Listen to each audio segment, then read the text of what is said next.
Lord, another clap offering of praise this morning, God. Thank you this morning, God, that we can take up our cross and we can follow you, God. You've given us the ability, the strength, the presence of the Lord in our lives, God, that you give us the Holy Ghost, God, to give us the strength to be able to take up our cross and be able to follow you. And as Brother Joey was talking about last night, that takes a commitment to the cause. You've got to have a commitment to the cause to be able to take up that cross, to be able to follow Jesus. You got to be committed to it, because if you're not committed to it, you're going to lay it down from time to times. You're going to, if you're not committed to it, you look at sports players, you look at anything, you look at work, you look at whatever it might be. If you're not committed to whatever it is that you're involved with, you're going to lay it down. You're not going to give it your all. But to be able to take up the cross, you're going to have to give it your all. This morning we're continuing on with our lessons with godly leadership. This morning we're talking about God's plan is better. And I'm not going to read all the scripture, the lesson text, because I'm actually going to try and pick it up later on in the scriptures, in the body of the lesson. So we're just going to read the focus thought and the focus verses. Again, this morning's lesson is on God's plan is better. Focus thought is, though it's easy to get caught up in making our own plans, we must submit to God's plan, because his plan is always better. And then the focus verses is 1 Samuel 8:19 through 20. Nevertheless, the people refused to obey the voice of Samuel, and they said, "Nay, but we will have a king over us, that we also may be like all the nations." In other words, they wanted to be like everybody else, that our king may judge us and go out before us and fight our battles. They didn't want the Lord to fight their battles. They wanted their king to fight their battles. And you may be seated.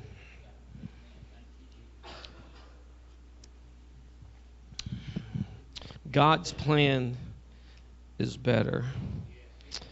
After church, Kirk was in last week, as y'all saw him. If he was here, you saw that he was in. And after church on Sunday, we went home and we fired up the grill and we started doing some cooking and something for he and Sandy had to take off and go back home. And so my grill is on the porch of my small building, and it's on the porch there, and we've got some chairs and tables there. And so every now and then we go out there and we cook once in a while, and we sit out around the table, whatever, me and Brendan, the kids, or other people, whoever it is, and we go out there and eat. And so this year, early on in the year, a wasp had built a nest up in the joist there of the roof there.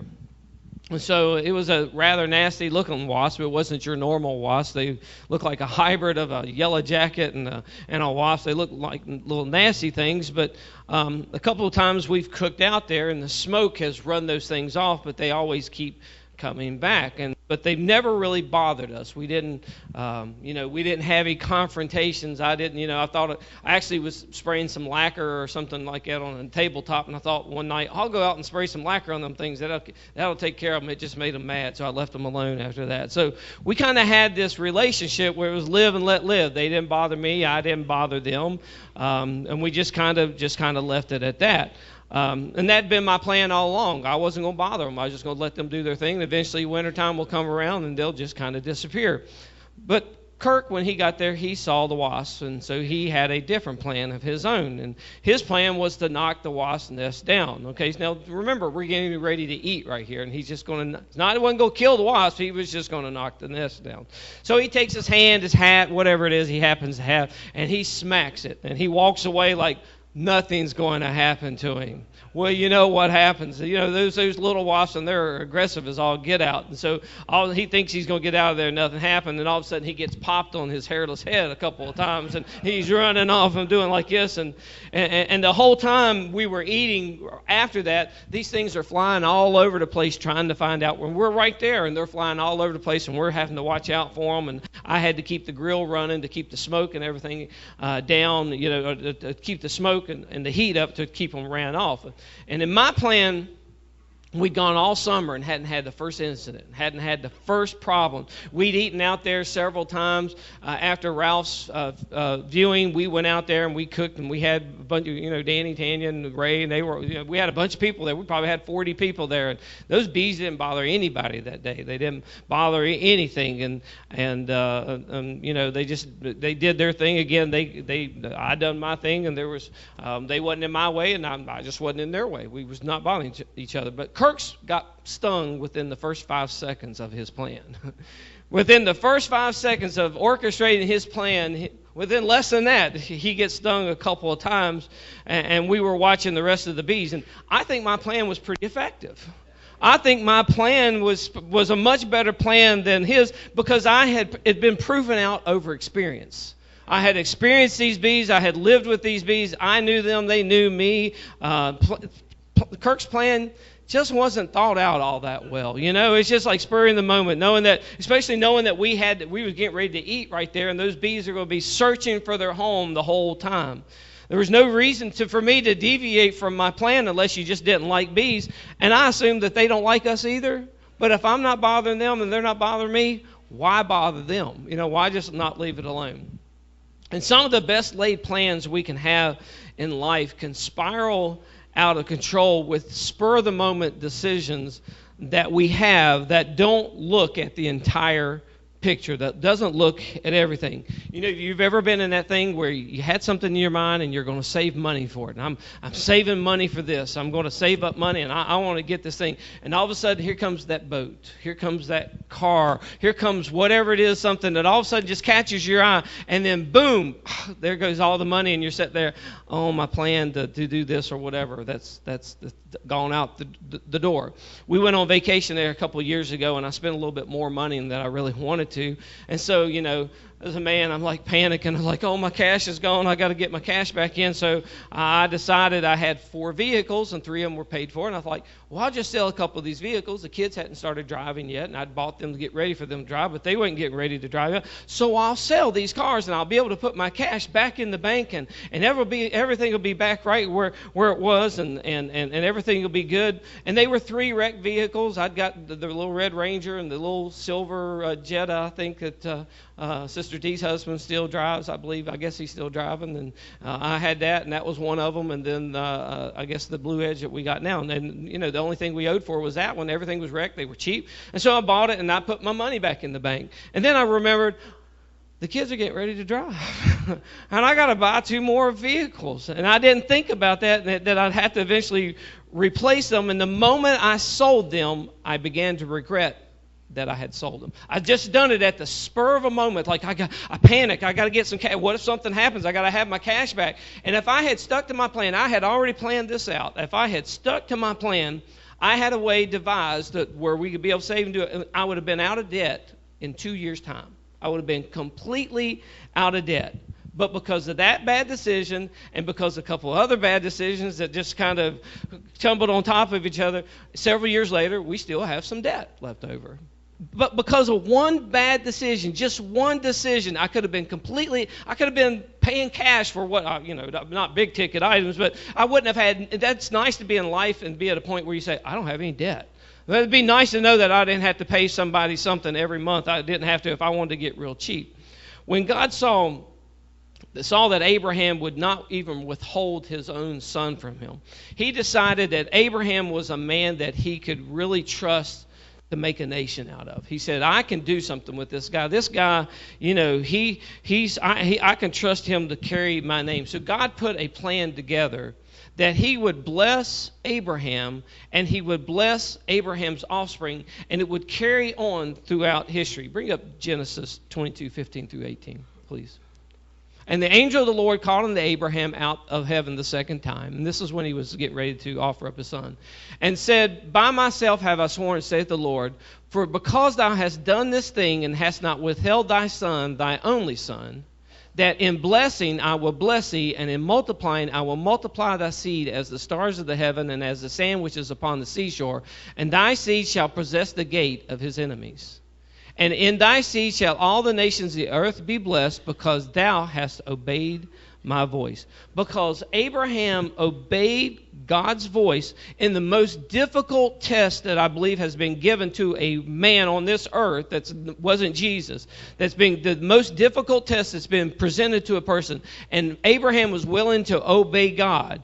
God says, I'm going to bless him. I'm going to bless him because I don't know if God had tried that with other people. The Bible doesn't document it, but if they did, I don't know if I could go through with that. If God told me, Duane, I want you to go take Nicholas and take him up on top of the mountain up there on Hogback, and I want you to sacrifice him. I don't know that I could do that. I don't know if I've got that strong, if I've got that, I've not been tested. And Lord, please just, I'd prefer you not to do that if you would. Just, we're good with that, But Abraham passed that test, and because Abraham was so obedient to God, and he loved God so much, and he trusted God. That's the other thing, was that he had a trust in God. He believed in God, and he trusted him that I know whatever it is I'm going to do, God's got a plan. God already has something worked out. He has a way out of this. God never expected him to do it. He just asked him, wanted to see if he would do it. And so Abraham knew that. So this blessing, God said, I want to bless Abraham because he did that. And the blessing was passed on to Isaac. And it was not something that Isaac did. It was something that Abraham done. And it was blessed on to Jacob, who would eventually change his name. God would change his name to Israel. And he would have 12 sons. And that would eventually be the 12 tribes of Israel. And God's plan took them to Egypt, where they would for protection away from a famine. Eventually they somehow lost that relationship with God. They end up with servitude into Egypt, and they cry out. He hears their voice for Abraham's sake. Remember, this is all because of Abraham. All of this is because they were Abraham's seed. God gave them a man called Moses, and he would lead them out of Egypt. God brings plagues upon Egypt. They eventually leave Egypt, and they're headed to the promised land. All because of Abraham's obedience, because it was part of the plan.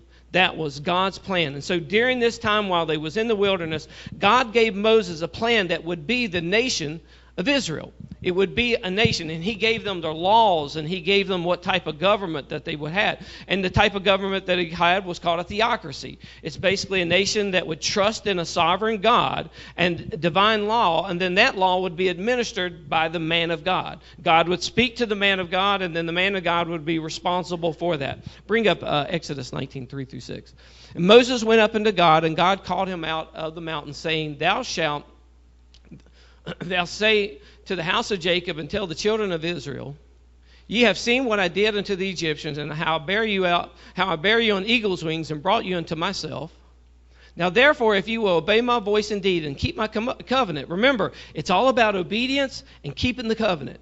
That's what linked the relationship with the people of Israel to God. It was the obedience, because Abraham obeyed. And if you obeyed and you keep the covenant that I've had with Abraham, then you shall be a peculiar treasure unto me above all the people, for all the earth is mine. Keep on going to 6. And you shall be unto me a kingdom of priests. You will be a priest and a holy nation. These are the words that thou shalt speak unto the children of Israel. So they would be a kingdom of priests, of men that was connected unto God, and God would be the ruler. He would be the king, and all he would pass his words to them, and it would be administrated. And if they obeyed and they keep the covenant, that's what it all hinged on, was the fact that they obeyed and they kept the covenant. Now, this didn't mean that they were the only people in the world that had relationship with God. There was other people that knew God. There was other people that God dealt with. But this meant that they were the apple of God's eyes. They were the nation that they were the most favored nation status. They got all the benefits that if they kept the covenant, then God would continue to bless them. But so it was all part of the plan that God had made to continue blessing Abraham because of Abraham's obedience. But there was a problem, and it was people. And it was men. And as we talked about Eli last week, Eli was a man of God. But what was the key word? He was a man. He was a man, and he had tendencies, and it was susceptible. Men and women were susceptible to failing God and to making mistakes. So, and in this world, governments of this world are ruled by men and women. They are given of this world. They're ruled by men and women. And government is the body that exercises the authority over the group, and then they oversee the performance of the government functions. It's like our government. So laws are set down, and then the government is tasked with overseeing the laws. Laws are generally written by men, in this case, in Exodus's case, or in the Leviticus and all the books of the Bible where God gave Israel their laws. It was written by God because it was a theocracy. God was the ruler. He laid down the laws, and it was administered by man. Well, in our case, our laws are written by men. And in most cases, they're generally in the best interest of men. If you look at the Constitution, and you look at all the laws and stuff they got, they're pretty much in our best interest. You think of the speed limit. Well, I don't want to drive 55. but 65, 75. But who's that for? It's really for us, because there are people that don't know brake. All they understand is pedal to the metal, gas down, I'm going as fast as I possibly can in life. And so because there are people that don't understand that you have to take it easy. Some people don't understand when you come to the stop, to that point in the road where you need to look left and right to make sure there ain't nothing coming, that they just keep on going no matter what. Where was we at? We was going somewhere or another. I think me and Brenda was going to, maybe it was in Bluefield Monday or something, and we was coming to a stop sign or stoplight, and the light was red. I mean, it was red. I was slowing down. Here come this vehicle, wham. I mean, it was a big vehicle, and he was flying. And he had 2 or 3 seconds with that light being red. And if anybody had come out, it would not have been pretty. Because some people need laws. That's why government makes laws, because some people need laws. They need them, and they need tickets written to them so they get punished for those laws. John Wycliffe wrote in the prologue of his translation of the Bible in 1384, said that the Bible is the government of the people, by the people, and for the people. He wrote that this law of God is God's government to the people. Now, Abraham Lincoln used that in his Gettysburg Address to talk about the democracy as his definition of democracy. That is a government of the people, by the people, and it's for the people. But it really started out with the Bible. That's where God started out with us to give us a government. It started out in the Word of God. And to me, a democracy is a good form of government. To me, democracy is the best form of government, but unless it's for God. It's the best form of government that man has to offer. But what happens when the people in the government that lay down the laws, that are responsible, they're dishonest? What happens when they become crooked? And because men don't want to follow. How bad are we sometimes when we want to lay the law down to our kids when we know, son, don't you be texting and driving, son, don't you be speeding, when we do it ourselves. Now, if I saw one of my kids speeding, you're in trouble. But I do it myself. If I see you not stopping at a stop sign, we teach our kids how to drive, but then we go and do the exact same things that we expect our kids to do. We are guilty. I don't know if y'all are guilty. I'm guilty of it. Most forms of government begin with good intentions, but when you allow men to oversee it, there's usually a problem, because people just aren't all together sometimes. You just can't trust them. So God had the solution. God said, I'll make the laws. I'll have a man of God to oversee them. And then the people will love me because of all my goodness, because of all the blessings, and they'll follow the laws. But man messed that up. Bring up 1 Samuel 2 and 12, and then go straight into 1 Samuel 2, 16 and 17. Now the sons of Eli was the priest. He was the man of God. Okay? The sons of Eli, they were sons of Belial, evil guy. They knew not the Lord. And then so he put them in positions to be judges and to be rulers and do other things within the government. And if any man said to him, let them not fail to burn the fat presently, and then take as much as a soul that desire. So for the priests and stuff to eat, they had the big bowl of meat or pot that they put all the sacrifice in there. So they were supposed to take a hook in there and pull out, and whatever they got, that's what they would eat. But they said, take as much as they sold out. Then he would answer and say, nay. These guys would say, no. He said, but we want more than that. And if you don't give it to us, we're going to take it by force. If you don't give it to us, therefore the sin of the young men was very great before the Lord. For men abhorred the offering. In other words, they abhorred the offering of the Lord. They didn't want to come give the offerings. They wanted, because these guys were stealing all of it. They were taking more of it. And the Bible talked about how they were waiting at the door, and they were laying with the women, and they were perverting judgment, and all the different things that they were doing.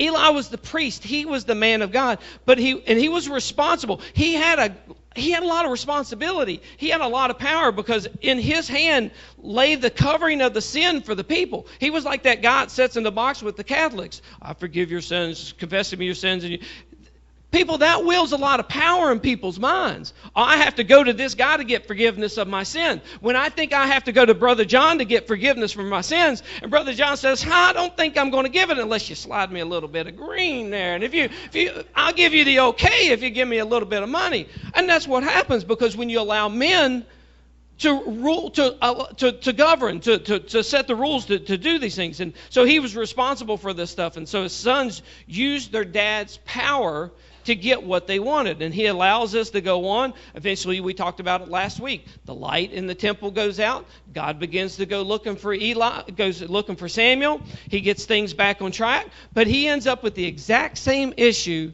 that Eli had. He can't control his sons. Bring up 1 Samuel 8, 1 through 3. And it came to pass when Samuel was old, this is what happens when we get old sometimes, that he made his sons judges over Israel. Now the name of the firstborn was Joel, and the name of the second was Abiah, and they were judges in Beersheba. And his sons walked not in his ways, but turned aside after lucre or money, and took bribes to pervert judgment. Brother Johnny Lee sitting back at the church. He said, now the pastor has left me in charge, his grandson has left me, given me the ability to give final judgment in the rules of, because the government was the church. It was from God in Israel. He's left me the final, and they went to the man of God for the final judgment. They had the little judges, and when it got past that too much, and he couldn't decide, it went to the next one, and eventually it went to the priest, to the big guy. So Brother Johnny Lee said, I've been left in charge here to make the judgments, and the judgment will be in your favor if you slip me about $100. That's what they were doing. They were perverting the judgments. So God had used men. So the problem wasn't God. The problem was not the plan of God. And the problem wasn't really the man of God. It was the men that the man of God had allowed. It had nothing to do with God. It had nothing to do with the law. There is nothing wrong with the speed limit being 70 miles an hour. There's nothing wrong with having a stop sign out there. The problem is with the people that don't want to obey the laws. Because the laws are fine. There's nothing wrong with the laws. The problem is with people when they don't want to follow the laws. And so the plan to follow God's law, again, was a good plan. If the people of the nation would have just risen up and told Samuel, put your boys in their place. Put them in their place so we can go serve God. If Samuel would have just took a stick to his boys, just beat them like Jesus did out of the temple, throwing temple tables all over the place and whipping them boys, whipping them out of there and would have gotten them straight, everything would have been fine. But instead, he allowed it to go on, and so it messed up what God's plan wanted to be. So then the people got upset. Bring up Samuel 8, 4 through 5. Then all the elders, all the big guys of Israel gathered themselves together and came to Samuel at Ramah and said to him, behold, you're old. Pastor, you're old. You left Jonathan in charge, and he's not walking in your ways. Now make us a king. Give us a king to judge us like all the other nations. We want to be like everybody else. We don't want a man of God. We don't want to follow God's laws. We want to be like everybody else. Samuel, we don't want you to be judge over us. We no longer want a man of God to judge over us. We want a regular man. We want to be like all the other nations. We want to be like the rest of the world. We want a monarchy. We no longer want the theocracy. We want the monarchy. And Samuel wasn't really happy about it. Bring up 6. And but the hand of the Lord was heavy upon. Okay, I've messed something up. I have messed up. It was 8. I'm sorry. It should be 8 and 6. I got happy with the 5s. I'm sorry. I actually caught this one. I didn't catch that one. Anyway, so Samuel comes to the Lord. There we go. And he said unto him, this is Samuel, behold, thou art old. Bring up 6. Sorry, guys. That's my fault. But the thing displeased Samuel when they told him this. And they said, and when they said, give us a king to judge. And Samuel prayed unto the Lord. Now, my Bible translates displeased here. It was evil in his sight. Now, if we came to the pastor and said, Pastor, you're old, and you've left Johnny Lee in charge, we want to change. We want something different. Pastor's going to get mad, ain't you? You're going to get mad at the people, ain't you? And you're going to take it to the one. He ain't going to leave Johnny Lee in charge, he said.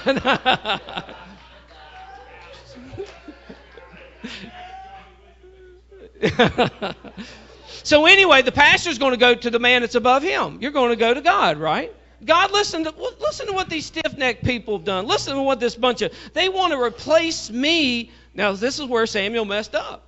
They want to replace me with the king. They don't want to hear my judgments. They don't want to do this. What are we going to do about this, God?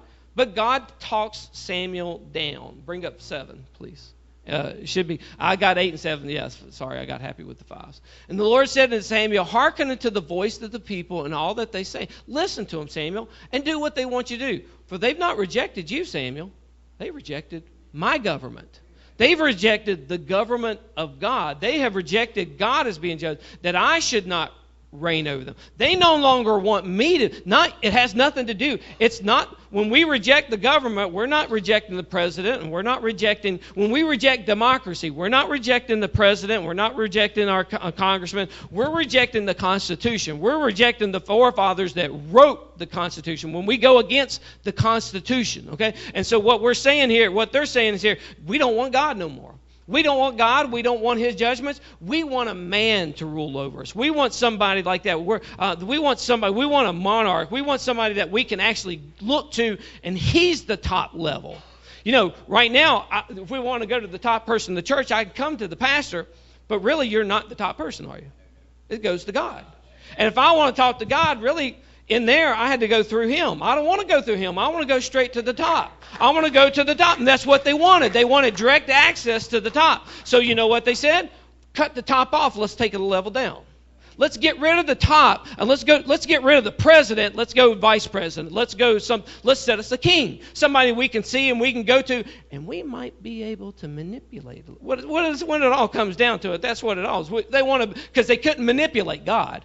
We can't change God's rules because they're God's rules. I can't change the Bible. I might be able to change the wording in the Bible, what it says, but realistically, I can't change God's law. So let me get somebody else that I might be able to manipulate.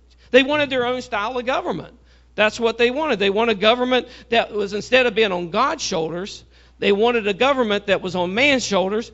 And then He can judge us, and he'll fight our battles. That's what they said. We want somebody who will judge us, and then he'll fight our battles. But a man's shoulders can't handle that. He can't handle that stuff. So God tells Samuel, do what they want to do, put a king over them, but protest. Warn them. Tell them that this man will eventually, he's no longer going to look out for their best interests, but he's going to look out for his own interests.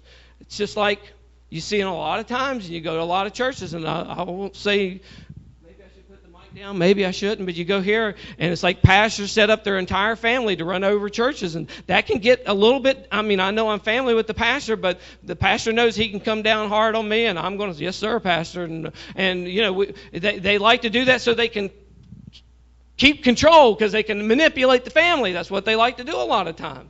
But so Samuel he said, protest to them and tell them what the consequences are going to bring. Bring up 1 Samuel. This is a little bit long, but this is the part that was in the book I wasn't going to read. And Samuel told all the words of the Lord to the people that asked of him a king. And he said, this will be the manner of the king that thou shalt reign over you. He will take your sons and point them for himself, for his chariots, and to be his horsemen, and some shall run before his chariots. And he will appoint them captains over thousands and captains over 50s. And he will set them to ear his ground, to till up his ground, and to reap his harvest, and to make his instruments of wars, and makes the instruments of his chariots. And he will take your daughters to be confectionaries, and to be cooks, and to be bakers. And he will take your fields and your vineyards and your olive yards, even the best of them, and give them to his servants. And he will take the tenth of your seed. Not only are you going to have to pay tithes to the Lord, but now you're going to have to pay tithes to the king. And your vineyards, and give to his officers and to his servants. And he will take your men servants and your maid servants and your goodliest men and your asses, and put them to his work. And he will take the tenth of your sheep, and ye shall be his servants. And ye shall cry out in that day because of your king, which ye shall have chosen you. And the Lord ain't going to hear you. He will not hear you. Nevertheless, people refuse to obey the voice of Samuel and said, nay, but we will have a king over us, that we may be like all the nations, and that our king may judge us and go out before us and fight our battles. Go ahead with your plan. Go ahead and bypass God's plan, but there's something that you're going to be endangering. First thing you're going to endanger your kids. Not you so much, but he's going to take your kids. He's going to take your sons. They're going to fight his battles for him. He's going to take them. They're going to be his soldiers. They're going to be his. He's going to make them work the ground. He's going to make them take the harvest. He's going to make them their instruments of war. Then he's going to take your daughters, and they're going to be his cooks, and they're going to be his bakers. Second, he's going to take your vineyards and all the things that you use to provide for your family, your crops and your grounds and all that stuff. He's going to take the best of them. He's going to give it to his people, and then he's going to tax you on top of that.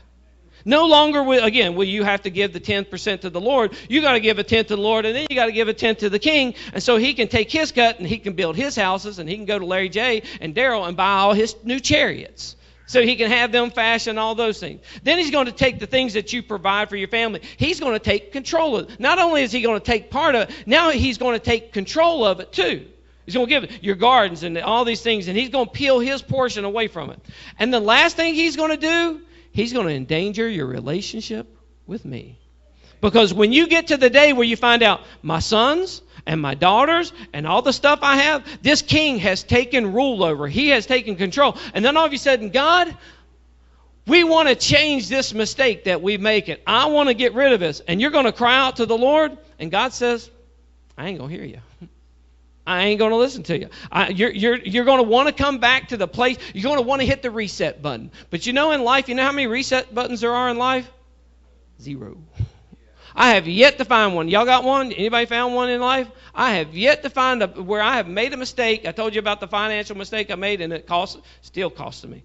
And I've been reset, and I cannot go back to that day where I made that mistake, that made the one mistake that compounded to make the other mistake. I cannot go back to that day to change that, and I'm still paying for it. And I still have to pay for it, because I couldn't go to the bank and, oh, would you please, or those people that I sold that car, please let me have that back. And here, Larry J, take this back, or whatever it was. You're going to cry out to King, and please hit the reset button, but I'm not going to hear you because you rejected me. As long as we let Jesus be our king, he's going to be our king. If we allow him to be the Lord of our life, he's going to be the Lord of our Lords. I say Lords. The Lord. As long as we allow him to be the Lord of our life, he's going to be the Lord of our life. He will do it. He will fight our battles. He will be the judge of us. He will put his government, our government, if we allow his government to be our government, it's going to be on his shoulders. Bring up Isaiah 9, 6, and 7. For unto us a child is born, unto us a son is given, and the government will be upon his shoulder. He's going to take the responsibility of governing us. He's going to have our armies. He's going to be the one that fights our battles. And his name shall be called Wonderful Counselor, the Mighty God, the Everlasting Father, the Prince of Peace. And then 7, of the increase of his government peace, there will be no end. Have anybody seen a government around in the world that there's been that the increase of the government and the peace, that they've had peace all their times? It's not out there. Upon the throne of David and upon his kingdom and order, and establish it with judgment, with justice from henceforth forever. The zeal of the Lord of hosts, the Lord, his zeal, he will perform it. If we allow the Lord to be our Lord, we allow his government and his plan to be the plan of our lives, his zeal will see it through. He will perform it. Take your problems, take your worries, take everything else to him. You got problems with work? Y'all take it to the Lord. He'll take care of it. Did y'all have to stress and fret over it? You did until you give it to the Lord. Once you give it to God, it's over with all the debts from case and let. Y'all worried and fussed, and then all of a sudden, let's just let the Lord handle it. When you let the Lord handle it, he fixes things. It's all on his shoulders. I don't have to stress. I don't have to worry about it. God, you said you'd never leave us. God, you said you would never forsake us. God, you said you would feed us. You would do all these things. Here you go, God. Be my Lord. Be my God. Take it. He'll give us a man of God in our lives that'll judge us. He'll give us a pastor. He'll give us a church, as long as we allow him to be the Lord of our lives. He actually gave his life for it. Now, how many presidents and rulers of nations you gonna find actually come down and give their life for you? Y'all know anybody? I don't think Trump will. I don't think Obama would have. I'm pretty sure Clinton and Bush. I don't know if any of them guys would have given up their lives for us. I don't think that they would have come down here and give their life so that we could have an easier way. And as long as we stick to God's plan and we stick to allow God to have control and be the government of our lives, again, we can say, God, you said. God, you said. You sent your word to heal the people. You said by your stripes we're healed. You said it, God. You're the government. God, you're the ruler. I'm going to trust you, God. I'm going to take your word for it. You're going to be my king. I'm going to trust you with it. And as long as we do that, as long as we allow to do it, God will do it.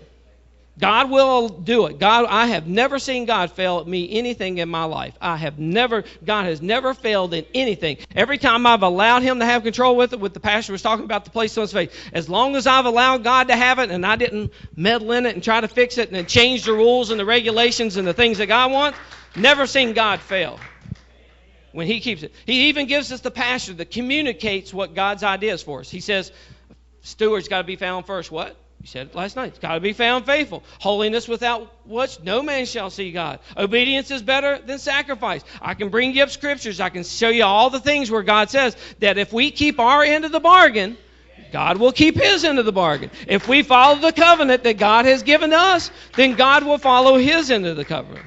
These are the laws of the theocracy. He's the ruler. We got a man of God, and then it's us. We want God to be the head. But when we decide that we no longer want God to be the ruler over us, when we decide, I want to tweak the rules so it appeals to me just a little bit. I don't want to drive 55. I want to drive 56. I want to drive 57. I want to drive 60. I want to drive 65. I want to go 75. I don't want to stop at the stop sign. I want a rolling stop. That's fine. Do the rolling stop. But if the man's sitting there to write the ticket, you know what happens? You pay the price. And you can talk to him, I was late for work. But if he's not in the mood to hear that, he still writes the ticket. Do whatever you want to do if you don't want God to be the king of your life. If you don't want him to, that's fine. You want a new king for your life? You want your flesh? You want all those things? You want to be the ruler of your life? That's fine. You want a king to be yours? And you know what God will say? Have at it. Go ahead. Let her rip, Tater Chip. Have it. It's yours. You want to be your own ruler? Fine and dandy. Because when we no longer want God to be our king, and we want a kingdom of this world, we get the king of this world. We get the prince of this world. Bring up the next three real quick, Jonathan. John 21. Now is the judgment of this world. Now shall thee, that's extended on down. Now shall the prince of this world be cast out. There is a prince of this world. Go to the next one, 2 Corinthians 4:4. In whom the God of this world has blinded the minds of them which believe not. Give up Ephesians 2:2 then. Wherein in time past we walked according to the course of this world, according to the prince of the power of the air, the spirit that now worketh in the children of disobedience. When you reject God's plan, you allow yourself now to become under an influence of the king, of the prince of this world, of the one that rules over this earth. He don't rule over the affairs of men, but this is his kingdom. This is where he go up into heaven. He ain't got no power in heaven. He won't even have power in hell. He don't have nothing in hell. He's got power while he's right here. When you reject it and you decide that, you're opening the door to the influence of the prince of this world. You're walking into his realm and you're saying, I'm allowing you to have access to me. You may not be saying it with your mouth. You may not say, I'm a devil worshiper. Yes, I am. Yeah, he's my king. You may not be going around saying that, but your actions, the way you walk, the way you talk, everything that you do, actions speak louder than words any day. I can sit there and say I love my wife and I love her, but I can be mean and hateful to her and do whatever else. And where's the love at? I ain't demonstrating that love. Actions speak much louder. When we do it, there's consequences. Just like when Israel decided to reject God and wanted the king, there was consequences, and there are things that we endanger. The first thing you endanger is your family. You endanger your kids. You might be able to withstand the protests and everything, and the ideas of what this new government's going on. You may have been in this thing a little bit longer, but the rest of your family that might be new to church, your children they're susceptible to the influence. If you walk into the world of you walk into the government of the world and you become influenced, then you allowing that same influence to come back to your kids. And your kids ain't as smart as you. I know some people, 18-year-old thinks they're pretty smart. They aren't very smart at that stage in their life. Think about Bernie Sanders for just a second. Bernie Sanders sounds really good, don't he? Oh, your debts, you got college. Oh, yeah, but if you got college debt, he sounds real good. He's going to pay my college debt off. Woohoo, yeah. That's why these young people, they don't have an understanding. Oh, I don't have to pay for health care. Woohoo, it's all this. I'm going to have all this free. What's free in life? Nothing. Who has to pay for it? My taxes. I may think I'm getting by with it. We're going to charge the corporations. Well, the corporations pay you a salary, and they're going to pull that salary back away from you, or they're going to run to another country that don't have as much taxes. All of that sounds really good. There ain't nothing free in this world. There is nothing. And that's why these young people think it sounds great, because, I'm getting all this free. They haven't got to the point in life to realize there ain't nothing free. I got to work. I'm just going to have to work, and I can get smart and get around things, but I'm still just going to have to work for the rest of my life. All this money, it sounds good. And again, there are consequences with this. When you allow yourself to go into the government of this world and you say, I reject God. I want to tweak the rules. I don't want to follow all of this. I'll follow part of it. But when you only follow part of it, you follow 75%. Your kids will probably do 37%. And their kids will probably do maybe 15, 16, 17, something percent. And it's going to keep on going down further than that. Because, again, these kids go. Anybody been watching the news? You seen the little girl in Ohio who's 18 years old? Cheerleader, was expecting a baby. Didn't want to have the baby because she was worried about what she looked like. Didn't bother to tell mom and dad about it. She has the baby at night at home. She says stillborn. They think she killed it. She takes it outside and buries it out. Takes it outside and buries it out in the backyard. Kills the baby. 18 years old. Now, again, she's worried about what I'm getting ready. She told the doctor, I'm getting ready to start college. I can't have a baby. There are consequences. You mess around, there are consequences, okay? There are things that happen. But you know what was surprising to me? How is a mom and dad don't know their daughter's expecting a baby? And she's more than 35, 40 months expecting. How are they so out of tune with their children that they don't know a child is having a baby? To me, the devil has got them so blinded, so covered up, that they are clouded, that they're not in tune. If you're not in tune with your kids, guess who's going to influence them? Somebody is going to influence your children. You may not be in tune with them. You may not know what's going on in their lives. Somebody else will. I promise you they will. And they will make servants of your kids. They will fill their minds with what they want to feel. That's why I'm really careful with my kids. I talk to them. I don't want them going wherever they want to go. Even 21, 22, they're going to college. I want to make sure. I want to know what's going on in your life. I'm nosy. I got a lot invested in them. They're my investments. They're my gift from God. And by Gumby, I want to make sure they're getting the right thing. And if they're getting the wrong stuff, I'm going to erase it as hard as I can. But the enemy will fill their minds with ideas if you've rejected God and you've endangered their lives. Next thing, he'll endanger your provision, your stuff. You've endangered. If you walk out into the government God said, I'll never leave you, never forsake you. God can feed us with the birds. Anybody ever been? Ever since I've been serving God, I ain't had to miss a meal that I didn't want to miss. Ever since I've been serving God, I have never had to go hungry. I have never had to miss a meal that I didn't want to miss. I have always had something I can go into the cupboard. As long as I have been serving God, I have never been without. As long as I have been serving God, and I have been faithful to God, and I have been obedient to God, and I've been willing to work for it. And I've been willing to, maybe I didn't have it then, but I'll go to the job and I'll work and I'll get the money and I'll go back, because God's always provided a way, a means. And if I can't do that, if I'm not fit enough to go work and to make it, then God will bring it by the birds. I believe God will drop a deer right and let me shoot it. I don't want it to die of some disease or something like that. I'll go catch a fish. It won't just float up on the water anyway. But God can give you favor, not with just him, but God can give you favor with everybody else. Bring up Proverbs 3:3-4. Let not mercy and truth forsake thee. Bind them about thy neck. Mercy, show mercy to people. Have truth. Show mercy to the world. Bind them about your neck. Show the world. Show them this is who God is. This is who I am. I've got mercy. And I'm walking around with mercy and truth. I want everybody to know I got it. Write them upon the table of thine heart. Thou shalt find favor and good understanding in the sight of God. But not just God, but with man. When you follow God's plan, not only do you get favor with God, God gives you favor with man. God has the ability to be able to give you this. But when you reject God, and you reject God's idea, his government, we go back so many times to the prodigal son. Yeah, he had it good for a while. Yeah, he had all kinds of good stuff when he was spending mama and daddy stuff for a while. But then he woke up, he was in the pig pen. He was sleeping and he was eating with the pigs.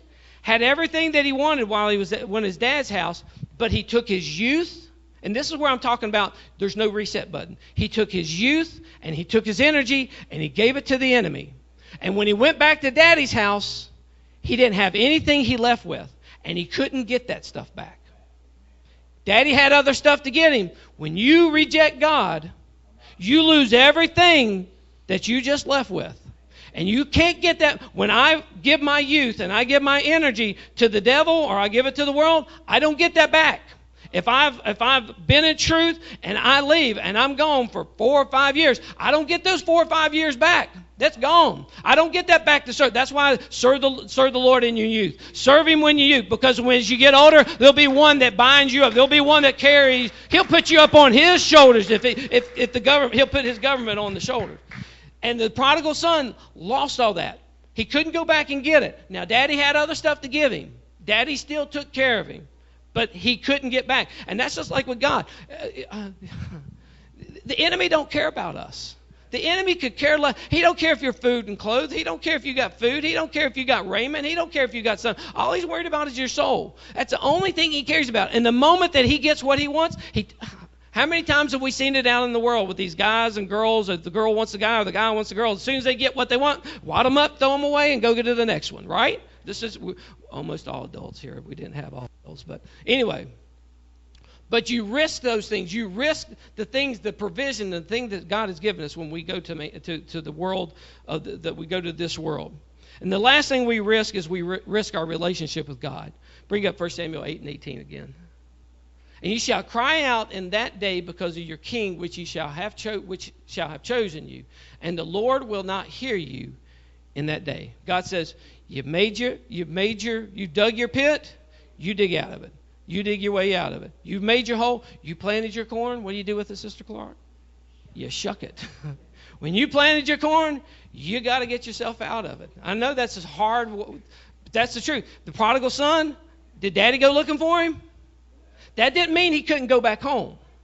That does not mean he could not get back to God. That doesn't mean we can't get back to God. But that means we got to get back to God. That means God don't come looking for us. When I've made my own, God don't go say, we got to go back to him. I talked about it a couple weeks ago. I got to get back to God. I can't expect God to come to me. I got to go to him. When I have done that, when I have rejected God, I risk my relationship with God. And when I have ruined my relationship with God, I got to go back to him. I got to be the one that gets down on the altar. He's not going to come to me, Duane. He sends the messages and he sees these things. But when I get out there, he's going, you're going to have to find your way back. I'm sorry. Daddy will sit there and look, and he'll be watching, and he'll be having arms wide open, and he's got a cupboard full of food, and he's got sheep and cows he's ready to kill for you to eat, but he's waiting on you to get back. You got to get that relationship corrected. Again, that doesn't say that God, this is saying God ain't coming to the rescue. Doesn't mean he won't be there when you come back to him. God's not obligated to come back to our rescue. God only wants the best of us. He only wants the best for us. He wants the best of us. Paul said, bring up 1 Corinthians, and the kids are back here, and I'll shut up with this, I promise. Let the husband render unto the wife due benevolence, and likewise also the wife unto the husband. Now the husband is God, right? And then we're the wife, right? So the husband is to render to the wife good gifts. He's supposed to get benevolence. God is a benevolent God. He knows how to give good gifts. He gives great gifts. Bring up Psalm 68:19. I'll give you one more right quick. Blessed be the Lord who daily loadeth us with benefits, even the God of our salvation. He's given us benefit. He knows how to give good gifts. But as much as God gives us good gifts, the wife has to give good gifts back to God. Just as the man is supposed to be benevolent, the woman is supposed to be benevolent as well. She's supposed to give the good gifts right. We're supposed to give good gifts right back to God. Now, what do you have to give to God? What do you got? Your money? Okay, he expects a tenth of it. Okay, well then, we're supposed to pay our tithe. We're supposed to give some offering. But really, God don't need that because he says, I own the cattle on 1,000 hills. I don't really need you. He don't really need our money.